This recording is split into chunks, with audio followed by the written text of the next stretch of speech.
Are you ready?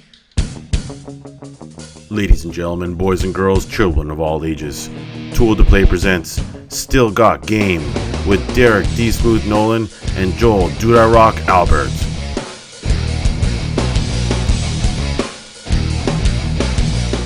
This episode of Still Got Game is brought to you by ThinkGeek and the Craft Beer Club. Hey now, welcome back, ladies and gentlemen, to Still Got Game, episode 329. Still Got Game is the official podcast of ToolToPlay.com. I am, as always, Derek D. Smooth Nolan. And I am Joel Dude I Rock Albert. What is going on, Joel Dude I Rock Albert, my friend? Not much. We're 2 for 2. We are. Ready to go. Just like last week's episode title, every week. Every week. And it's every week. We're sticking to it for now. Yep. For the time being, we're saying what we promised. It's the best way to keep your shit straight. You just do it as long as you can until you can't. Yep. That's the way we plan for things. We started the streak with 1, now we're at 2. We just keep stacking. Boom, boom, boom. Yep. Well, actually, technically, it's just boom, boom right now. It's like those warnings where it's like, it's been X amount of days since an incident. That's the way we carry on. And then we just start over when there's an incident. And then we're at 2, and maybe one day we'll hit 3. Who knows? Yeah, you never know. Maybe we'll streak it all the way through E3. Who knows? Who knows? But, all right. Well, and I want to remind everybody that Tiffany Electrified Nolan's going to be joining us later from the news desk. And I guess we'll just jump right into the show proper. We'll start off with feedback from last week's show. Remember, if you want to leave us a voicemail, it will cut you off after a minute.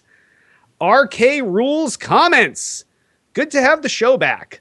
I have to do a lot of driving for my job, and your show makes it so much easier. Thanks. Yeah, we are Drive Time Entertainment. I was gonna say we're like at the height of drive time entertainment. I feel like as a podcast. Yes. Like, you can either listen to commuter radio or you listen to us. Right. I'd listen to us any day. I listen to myself all day long. It's phenomenal. I know. It's sweet, I'm just right? spitting out gems, and I literally after I do, I'm like, man, that's just so sweet. I know. Sometimes I stand in front of the mirror. I throw out lines. Right. Yeah, Totally. yeah. You're like, I'm looking for some advice, self. And I'm like, well, I've got the best advice in the world, self. And then I just agree with self. Yeah, exactly. Hold on, When you Michael. high five a mirror too, you never miss. Oh, you never miss. It's always on. It's always just direct contact, all points of the hand meeting at the same time. It's fantastic. Yep. Flawless high fives. But thank you, RK Rules. Yeah, we're going to try, and we're glad we're back too. And enjoy your drive. Enjoy this show tomorrow or Wednesday.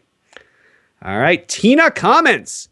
I love the movie and TV show banter in the after show last week. It was like its own little episode of a different podcast. More of that, please. Yeah, that's only if we come up with good shit to say. I mean, it happens 9 times out of 10. We just don't always fill it. That chunk ended up being 22 minutes. That was right. It Most was of the like time, its own I have to go eat food, or we're in a rush. Sometimes though, if we get a tangent going, then it doesn't. Yeah, Marvel tends to do that. Marvel comics will do that. Movies will do that. Anything that I have a strong opinion on, essentially, will do that, which is a lot of things. We just need the subject, I guess, and then we could roll with it. I felt Like we were talking about Division before the show started. Yeah, we had a little wrap on that. So yeah, hopefully more of those things will come up, and you will hear them. Yeah, especially by the end of the show, usually we covered a lot of topics, and you feel like you didn't get one quite covered as much as you want. And when the show's over, we kind of do a callback to that. And sometimes it spirals into something awesome. Sometimes it just falls flat. But we'll do our best. And if there is something cool, I always do put it in the after show. Since we've gone live, the outtake number has gone from like 10 to 12 a show to like 2 or 3. So most of the end of the show is filled up with these little snippets that you all miss. All right. And last but not least, the Bark Knight comments. Yes, that's Bark with a B. Pretty awesome name. The Bark Knight comments. Hallelujah. I was beginning to wonder if you guys were ever coming back. Please don't leave me again. No. Well, I put first of all, that that's inflection on it, but do you put the? It says please don't leave me again. Please don't But leave me again. but I felt like that would come off sad. It wouldn't come off like please don't leave me. Well, it Right. could. It could be like a dick thing. Please don't leave me again, or I'll kill you. Right. But yes. It puts the lotion in the basket. Yes. Clara, put the lotion in the basket. Or it gets the hose again. First of all, that's the best name I think I've ever seen. Yeah. So props on that. And yeah, we're 2 for 2, man. And we're gonna try 3 for 3. Yeah, that's what we're gonna try. Yeah, it's like it's amazing. Should be super excited. I'm super excited. Yeah, it should be. Nice. All All right, well, hallelujah is right, Bark Knight. Thank you for your comments.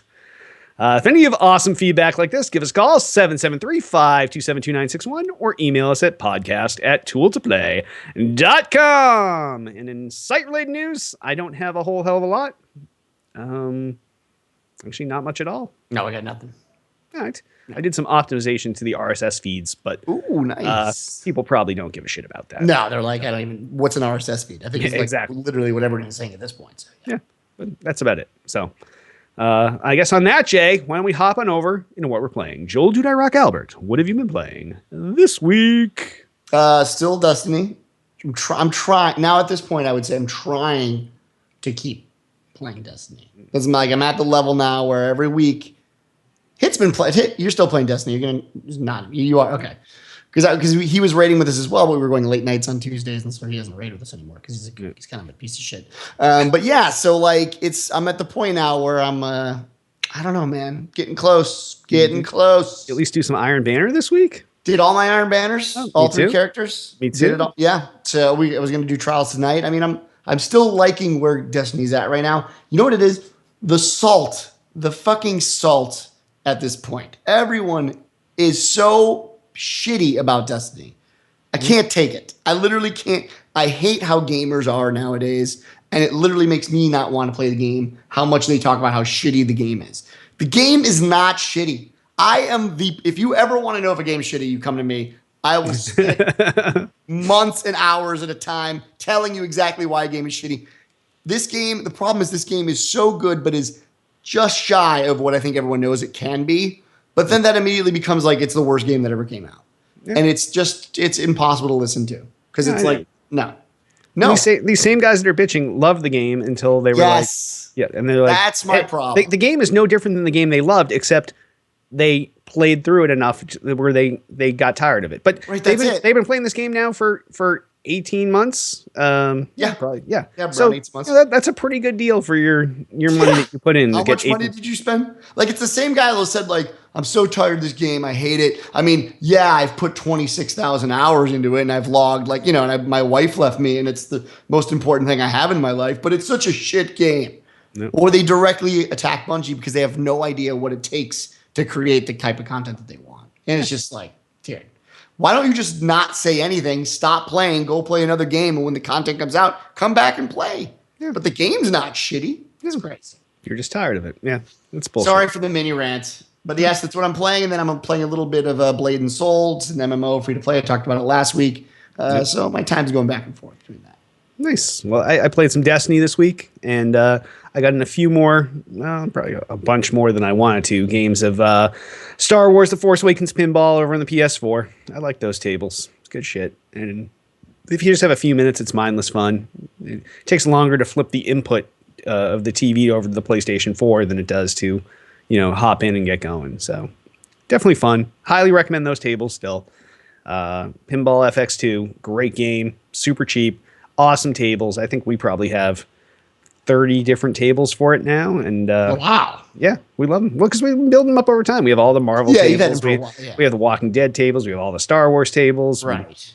We have the Portal tables, pretty good. So if you remotely like pinball and or you're just looking for something mindless you can do, sit on the couch and have drink and you're pass the controller and have different people try, it's a good game for that.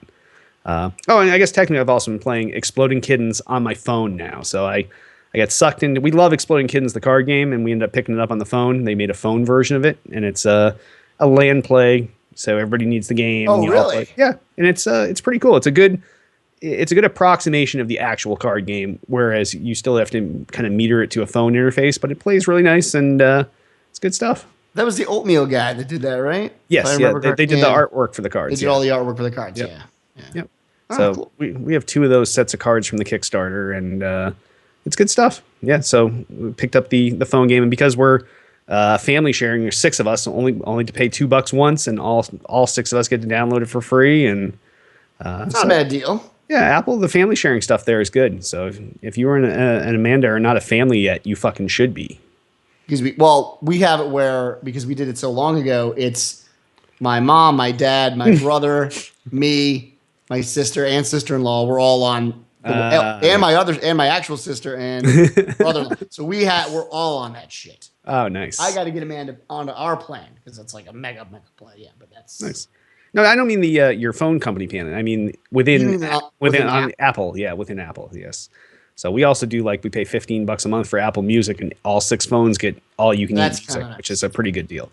I don't know if it's worth $15 a month for one person or 2 people, but for 6, that's a pretty good deal. That's pretty to good. Buy any music. So I mean, I pay for Spotify as one person, and it's a similar cost, and I struggle with whether or not I use it enough. I think I do. I use it pretty much every day at work. So, but yeah, I mean, that's an even better deal. $15 for everyone is pretty damn cheap. Yeah, that's the way I look at it, and I'm not sure how we segued into that, but I don't know either.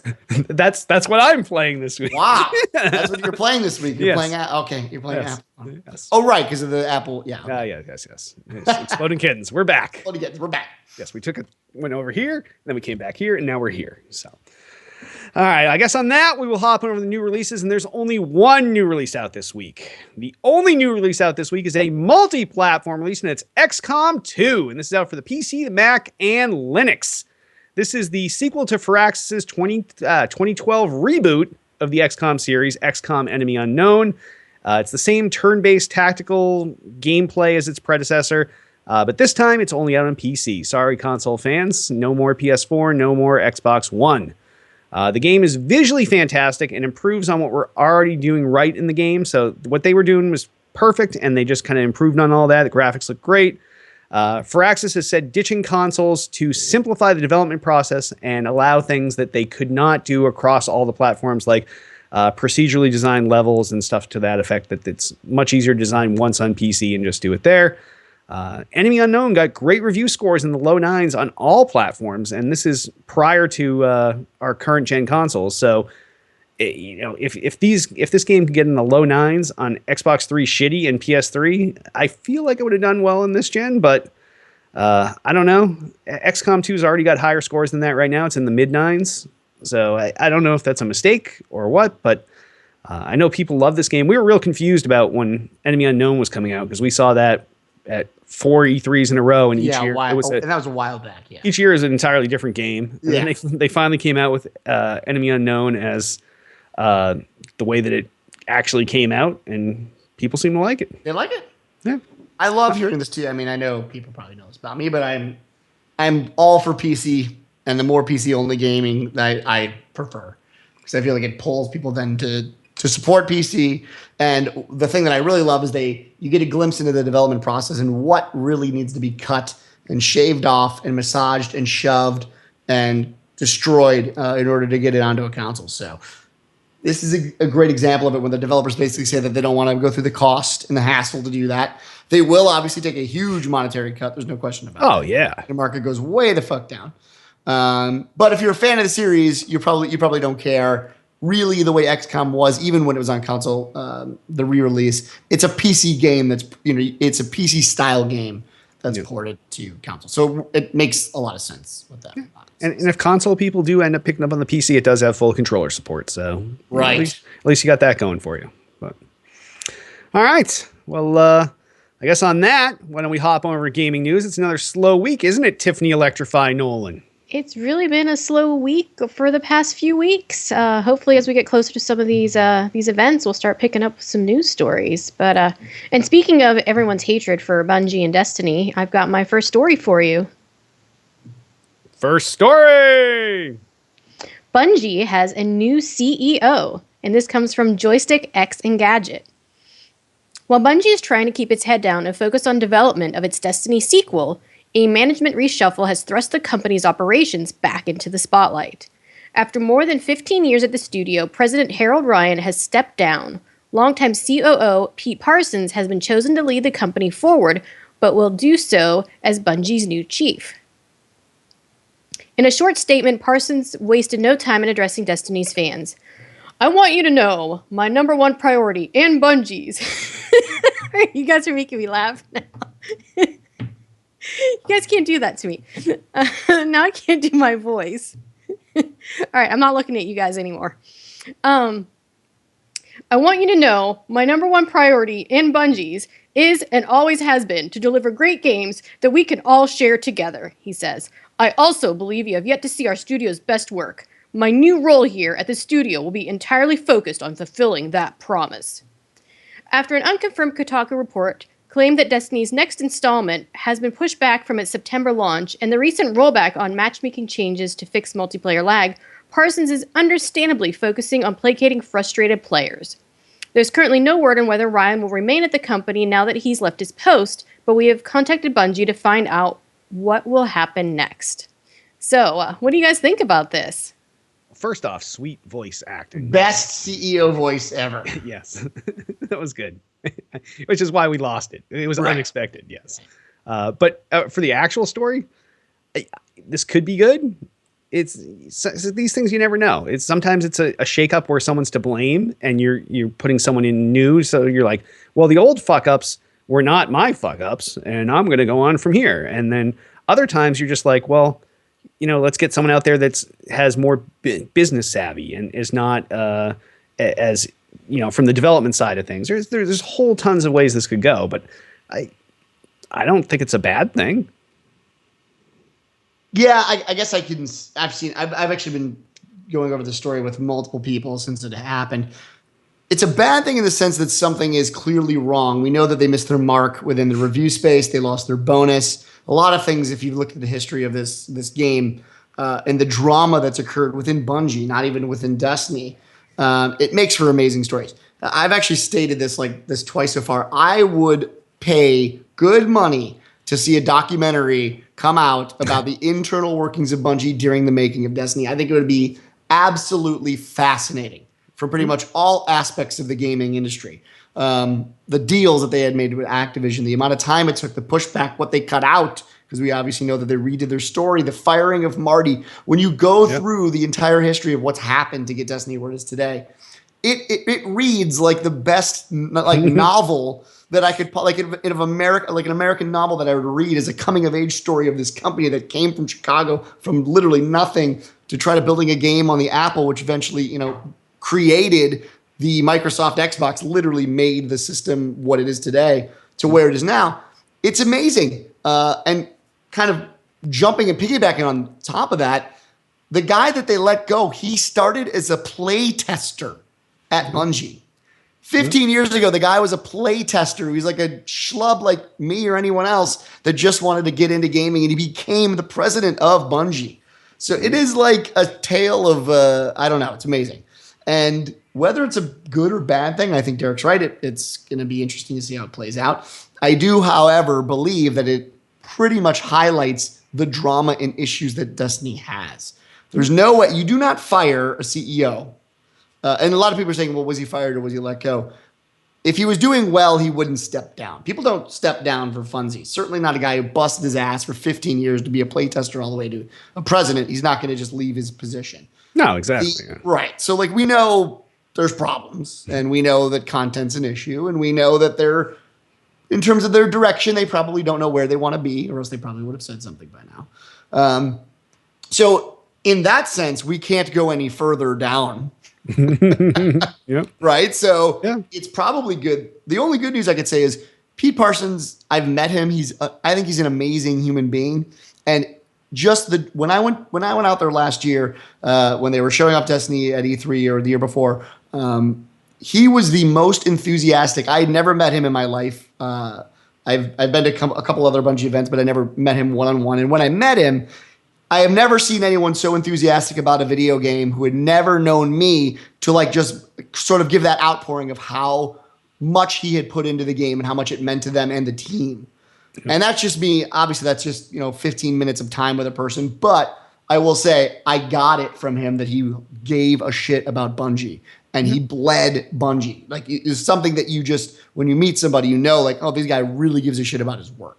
Yeah. So from that perspective, he's always been a part of Bungie since I think 2006 or something. He's been, a guy that's from the business world, really active within Bungie. And maybe that's what they need right now. I don't know. Mm-hmm. But it can't get any worse in terms of the perspective that everyone has on Destiny right now. If you want to take some time to go read the subreddit, you'll blow your brains out by the time you're done reading it. It's the most depressing shit ever. It's terrible. It's a great game. And so I'm hoping that at least we can get back to that. Actually actually talking about Destiny and not talking about Bungie, because that's all we fucking talk about nowadays. This fucking so. Hopefully this shakeup does the right thing. Yeah, let's hope so. All right, next story. Ubisoft challenges EA's trademark application for Ghost, and this comes from Game Politics. Electronic Arts apparently tried to trademark Ghost, but ran into a roadblock when Ubisoft, maker of the Ghost Recon series of games, objected strongly. According to Game Informer, Ubisoft objected with the United States Patent and Trademark Office, USPTO, filing, noting that it would cause confusion with its Ghost Recon series of games. Obviously, Ubisoft's tactical action games have a prior use claim too. The EA filing hoped to cover Ghost games with the following criteria: entertainment services, namely providing an online computer game, provision of information relating to electronic computer games provided via the internet, computer game software, downloadable computer game software via a global computer network and wireless devices, video game software. EA has until March 9th to respond in writing to Ubisoft's objections. Chances are its trademark application will be declined, but we'll keep you posted either way. So this is almost like a what the fuck story, huh? Yeah, it's pretty close to it. Patent stuff is so insane. I know, patent stuff is brutal, dude. I mean, have you been reading about YouTube and these Fine Brothers? Have you been reading about the Fine Brothers? No. They're essentially, and I don't want to go too off base, but I think it's apropos to like what this is now. But basically, you have these guys that are trying to copyright the word react. They make reaction videos, and they're trying to copyright. I did see that. Yes. Right. Yeah. And it's along those lines of like where it gets to the point where it's so generalized that if anyone comes along within your industry and you have a word or a phrase that's close enough that they can literally shut your shit down. And the word ghost is a pretty generic word. Term, yes. Yeah. So I don't know what side you like where you land on this, but for me, it's such a sticky thing that it scares the shit out of me whenever this stuff comes along, because it just means like someone can take the thing that you've done or worked and claim it as that you were stealing their shit when it may more than likely has nothing to do with what it is that they're actually, doing. So I think don't know. The whole patent system is fucked and needs a complete overhaul. Like I've been involved in the patent system before for something that was real. So when I was at Cisco Systems, I had a patent that went in for, granted, this was a long time ago, but it was for a network interface for appliances. And it went through the approval process. It got approved. It got approved to go to the patent office. It went through like 7 iterations in the patent office. And 5 years later, somebody comes out of the woodwork from some patent holding firm and they're like, we have this patent that says basically, it doesn't really say the same thing, but that's what they do. They just say, well, look, we had this thing first and it's close enough. So at the time, Cisco was like, oh, we're just not going to.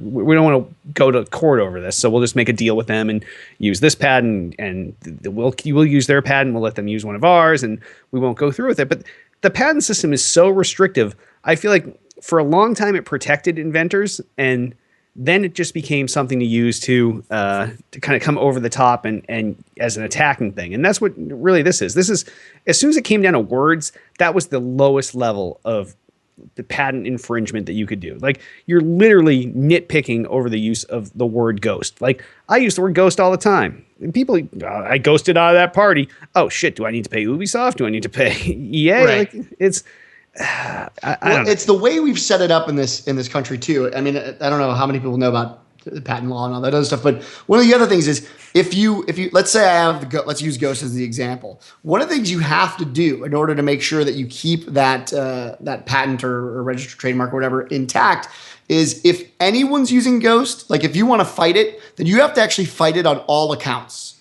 So like there's a lot of issues where people, let's say, they have a patent, but they have people within their community where they say, well, you guys can use it because we like you guys and you're doing stuff for our community and you can use our name. But like these other big corporations can't use our name because they're taking away from our profits. You can't do that. You would have to send cease and desist letters to even the people you want to use it or would allow to use it, because the minute that you don't send them anything, the big guys can say, well, wait a minute. These other people are also using it. And he didn't send anything to those guys. So it's technically fair use because they're not claiming any patent law over there, but they're doing it over here.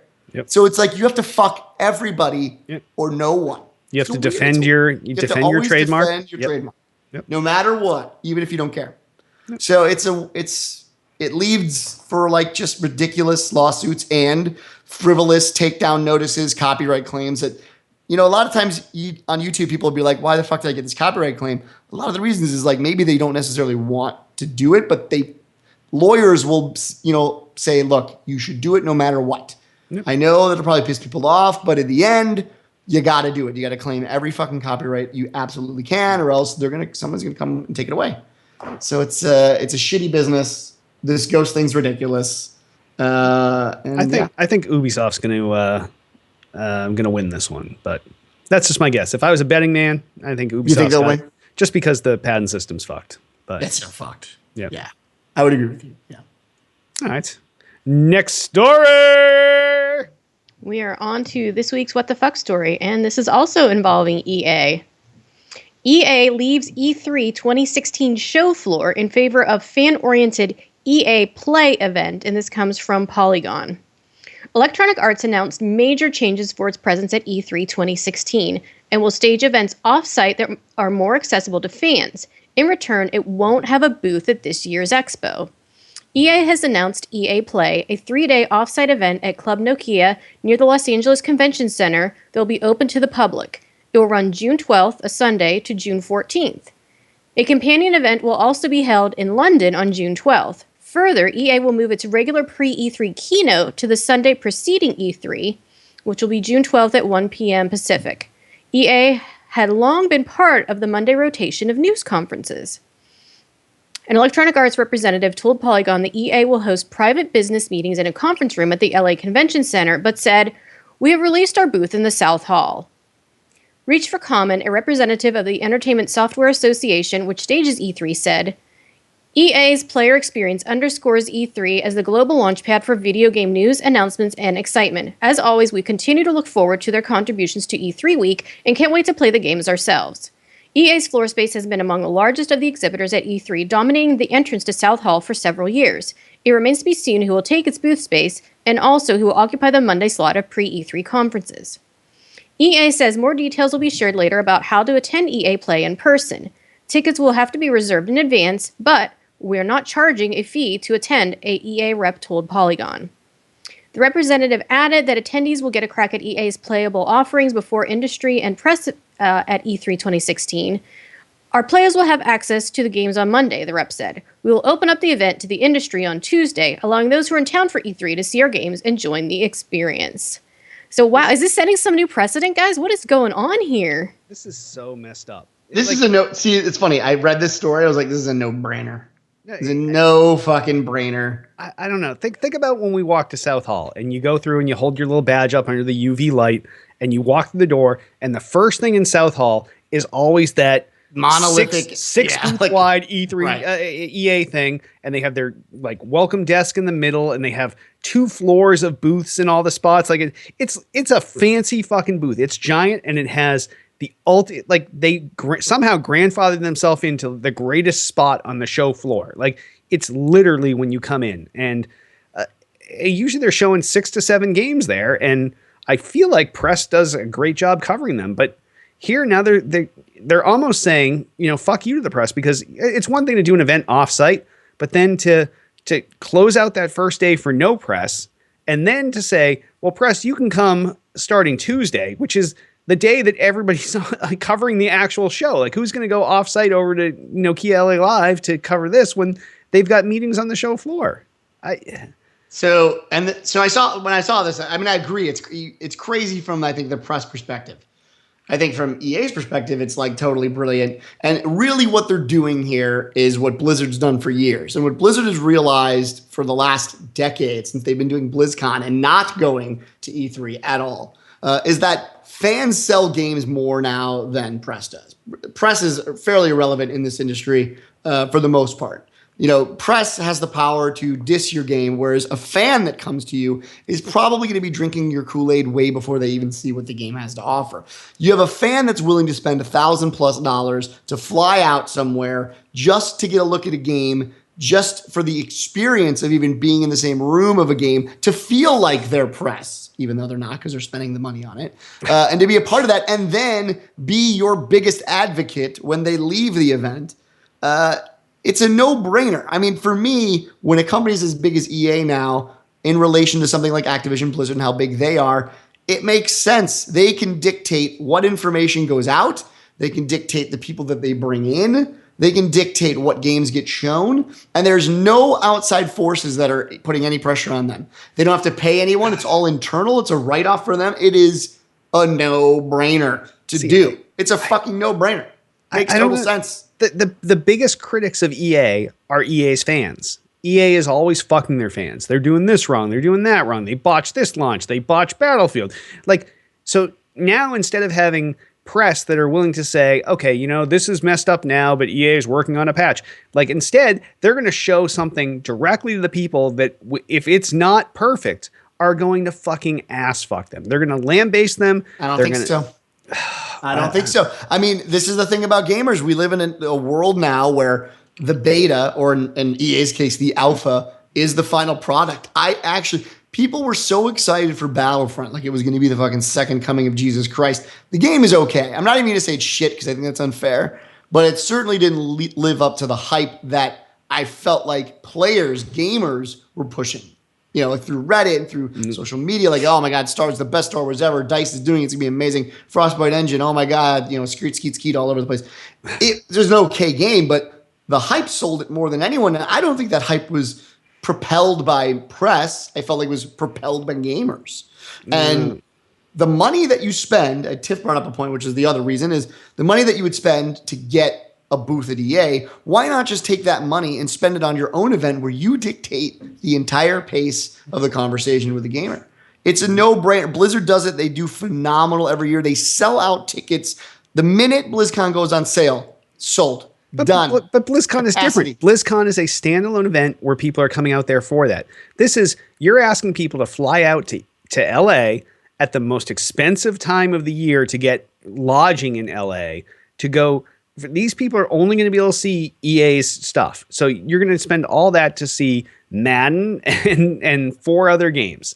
And is it worth it to spend $1,000 on a plane flight and a hotel room at $400 a night for, let's say you just even go just for the EA night. So you go for 4 nights. So now you're talking $2,600 you're in for to see EA's games that are going to let you down and disappoint you. You're going to be bitching about them on some forum 3 weeks later.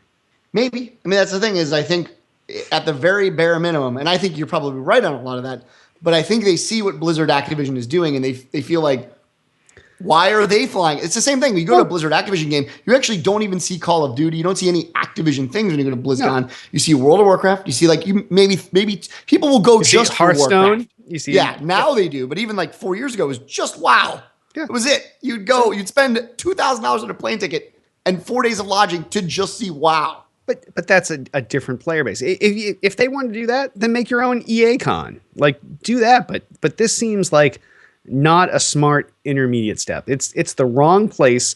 So maybe it's not people flying in. Maybe they're just hoping to attract locals. Maybe it's LA people. Come on down. And if that's the case, well, that's great that people aren't spending a lot of money to go see it. But then also you're getting only a certain microcosm of the population to come see it, which are people from LA, which. So yeah, I agree there. For me, the biggest plus, the biggest win for them is being able to dictate the conversation. When you go to E3, you're fighting for the mind of every gamer out there, and you're competing with every single company. And I think it's why the same thing happened with Nintendo. Yeah, monetarily, I don't think it made sense for them either. But when you can dictate when you have your event and what you say at that event, especially when it's not happening at the same time as E3, I think that's a pretty big plus. You don't have to fight for all of the other games that are splashing in front of people's faces at the time. You can say at this one time, at this one location, we're going to give you the nut bust for EA for that one day. I see value there. I see less value in every year. I see less value in E3. I mean, that's just every year I just do. I go because of the people, the parties, the friends, and the games. But people, parties, and friends are actually like higher on my list. No, believe me, that's my favorite part of E3. My top 3 things at E3 are not anything to do with E3. Right, exactly. In fact, it's the most annoying part where we have to walk around for 7 hours a day. It's like a pain in the ass. But yeah, I don't think other gamers want to hear that. It's probably like, fuck you, I hope you die. But I mean, it's a reality of it, right? I mean, like you build a community within gamers have communities. They build communities with one another. And that's a reason or a chance to go there and connect with your community more than it is anything else. Yeah. But the value there on a press level, I think, is getting less and less every year. So, and in fact, we have a discussion, 2 weeks ago that even E3 is giving more non-press people precedent over that event, which pisses me and you off to a slight extent. I mean, like, we always thought it was a media event. We worked hard to get to where we are to be able to be in the media circle and do those things. And even they see the value now of like bringing the community into rah-rah against the video game industry. So I don't know, man. Things are changing, and this does not shock me at all. Doesn't shock me at all. Mm. Derek, what do you think about the story? Jay, either way, this story has me saying, what the fuck? And on that, why don't we hop on over to the mailbag and voicemails. Altius asks, with EA pulling out of E3's show floor this year, do you think this will be the start of a new trend among other companies, or will EA come back with its tail between its legs next year? Well, I don't know. Yeah, I don't think they set the precedent. I think that's the misnomer. Well, if Nintendo set the precedent, Nintendo came back last year. And that's true. And maybe they felt like it wasn't worth it to do it, or I think what we said even a year or two ago was that they probably just didn't have enough to show, which I think is fair. Yeah. And maybe EA doesn't have a lot to show. I mean, one thing you brought up, which is totally true, is like it's Madden. Like, we know what's there. Like, we're not like, oh, there's like some special new thing. You got Madden, and next FIFA, you got we know every year, right? Until they showed us Battlefront, we didn't know what was coming. Yes, like we always knew what was coming until Battlefront. Right. So, and that might be part of it too. Why spend a shit ton of money to sit at the South Hall, which is by far the best real estate that you're going to have there at E3?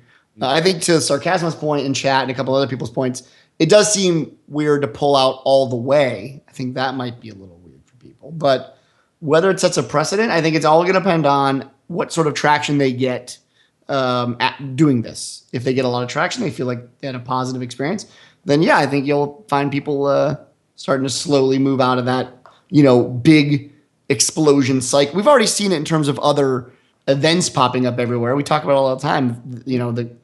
The actual events, there's how many? I don't know, 6, 7, 9, 10. There's 4 PAXs. There's it's fucking crazy. There's so many.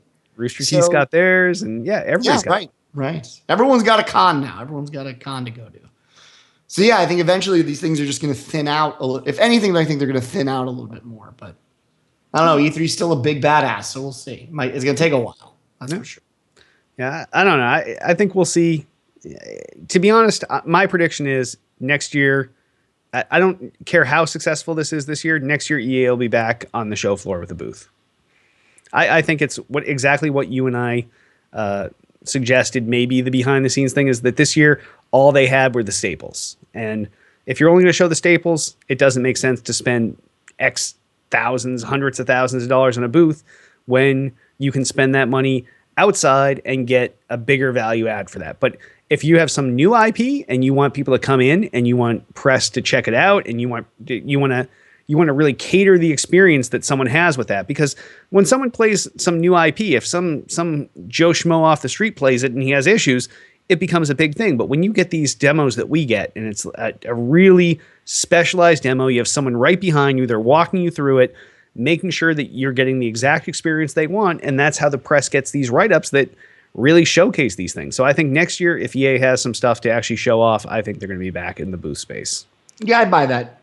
Too. Because I think no matter what, like even the value, the shock value, if you want to call it that, of walking into the South Hall and having them be right there all up in your grill, there's no matter what, there's still value there. It's like the first thing you fucking see. You can't get away from them. Yep. It's just EA everywhere. So great question as always. Yes. Altius, good job. All right, if you have questions like Altius, give us a call, 773-527-2961. Email us at podcast@tooledtoplay.com. You can also comment to this episode's thread on the Tool to Play homepage.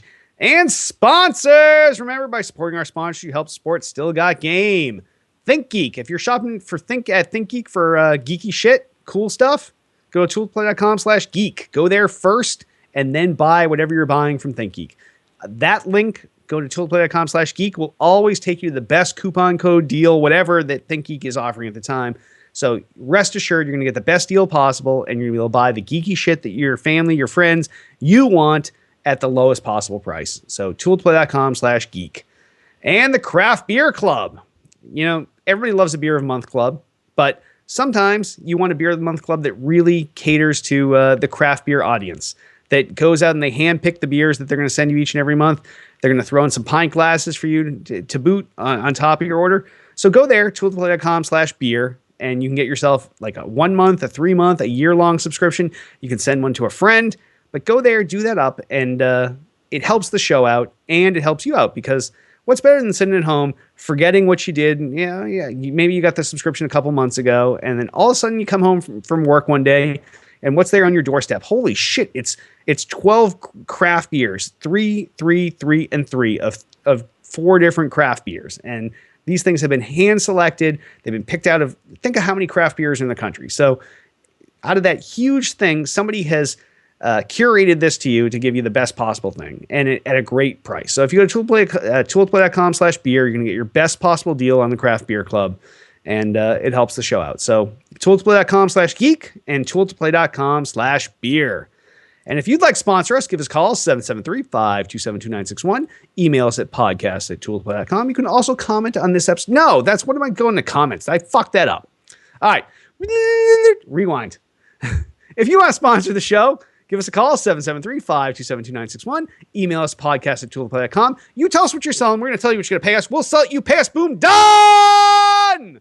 Twitter us up. You can find everything Tool to Play related at twitter.com/tooltoplay. Everything podcast related at twitter.com/still_got_game. King of the fucking internet. God of everything. It's fucking holy at twitter.com/Derek Nolan. And you can find me at twitter.com/dude I rock. Twitter.com/electrify. Facebook the fuck out of us. Facebook.com/tool-to-play. Facebook.com/Derek Nolan. Facebook.com/duderock. Facebook.com/Tiff Nolan. That's it. We have a YouTube channel. It's at youtube.com/tool-to-play.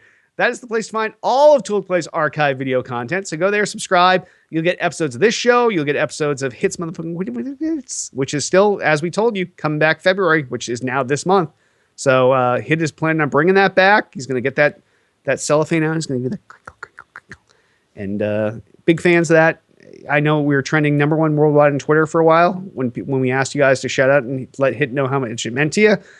So that is coming back this month. Hit has promised. So sometime in the next 27 days, it will be back, and you will be able to bask in the glory of Hits.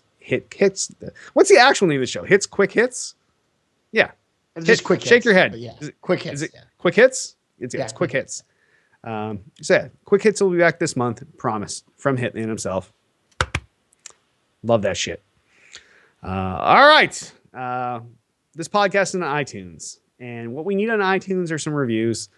5-star reviews, preferably with a little bit of, maybe if you have an extra couple seconds, write something up nice about us. Usually I'll pick a review out this week, but I fucked it up this week. I had a really busy day and I did not pick out a review. So I'm just going to give you a sample review out of my own experience with the Tool to Play reviews for Still Got Game. So give us a 5-star review and write something like this. Derek and Joel, these guys are gods. Every week, I tune in to hear what they're going to say next. And you know what? Sometimes I even tune in past that. After the show's over, I'm like, what are they going to say after the show? I'm more interested in that than even the show itself. And I listen, and my day, my life, my world is better for it. 5 stars. So, something like that. You don't have to be as heartfelt. You don't really have to dig as deep. But we know you'll want to, because we love you as much as you love us. And that's what makes this a symbiotic relationship. You come to us, and we give to you. Right, Jay? Oh, sorry. I was skeeting on my desk. I didn't know. Yeah, absolutely. For sure. All right. Also, if you're watching us live now, you know we're on Twitch, but we have a Twitch channel. It's twitch.tv/tool-to-play. That is where Tool to Play's live content spews all over your face, neck, and chest. And yes, that's right, Jay. All over your face, neck, and chest. So this show is live. We broadcast live game coverage. Hits will be live here this month when he broadcasts live on his fake channel Watchtower Games, as well as here on twitch.tv/tool-to-play. This is where Tool to Play's live experience is. So go there, follow us, but more importantly, there's a subscribe button. And if you click that, that is the way to directly contribute to this show. It costs you mere $5. Not even, less than $5 a month. And for that, you start out, just give us 1 month. But, think about what you pay in a month that you spend more than $5 on. I guarantee you some of it's pretty shitty. Some of it's pretty dumb. Some of it is a complete waste of money. This, I guarantee you, is not. So go there, click that subscribe button. Do it now. Somebody in chat, do it now. Show us you fucking love us. Represent. Okay, I'm looking. I didn't see any subscribe notices, but I feel like that was a heartfelt pitch. So anyway, if you're listening after the fact, that was not for you. So just go there and click subscribe and subscribe to the show because we love you. I guess before we wrap up, and remind you all, you can join us each and every Monday night, 8 p.m. Eastern, 5 p.m. Pacific, twitch.tv/tooltoplay. And on that, why don't we wrap this episode up? I am Derek D. Smooth Nolan. And I am Joel Dude I Rock Albert. The streak is at 2.